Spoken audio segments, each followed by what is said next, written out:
Out here in North Idaho, the options are endless. The access is tough. Sometimes it can get days to ski a line. And this is the tool that I use to figure out where I'm going to ski, how I'm going to ski it, and most importantly, how I'm going to get my gear out there.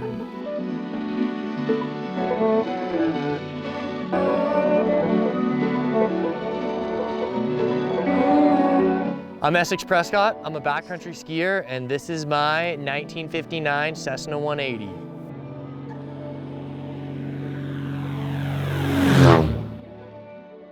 The North Idaho backcountry has amazing mountains, and the biggest part about this is so many of them are untouched because the access is difficult.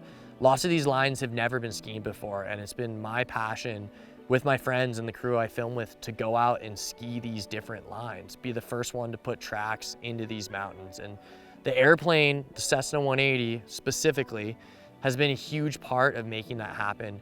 We need to be able to have the air access to see these locations and eventually drop our overnight gear to make these first descents possible. I create these ski movies and they're all about skiing these lines and doing these descents that haven't been done before. And the plane has turned into an essential piece of that equation.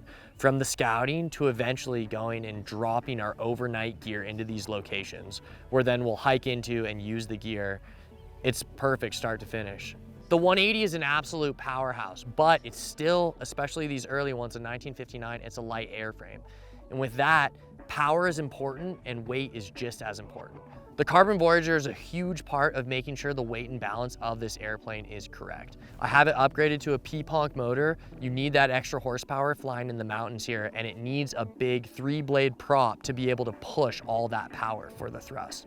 The problem is, most of these 3-blade props out are too heavy. It's gonna drastically affect the CG of my airplane that already is light and dialed in. And so the Carbon Voyager was the answer.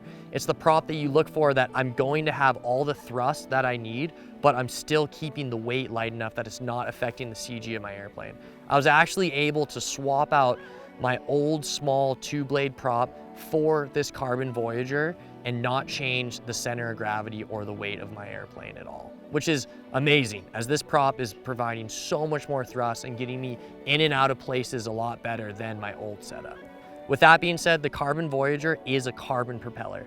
This aerospace carbon is 10 times as strong as wood counterparts.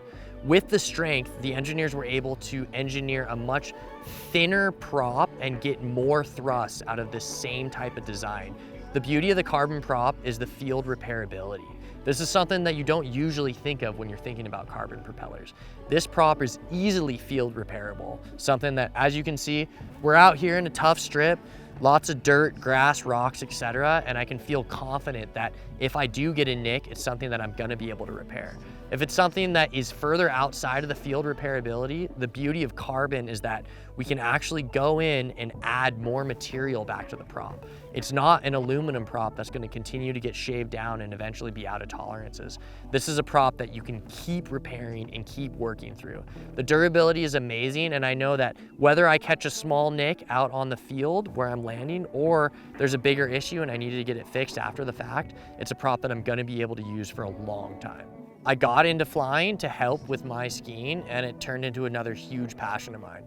The more I ski, the more I want to fly, and the more I fly, the more I want to ski. It's a beautiful comparison. They're a beautiful companion, and especially out here in the Idaho backcountry, they work so well together.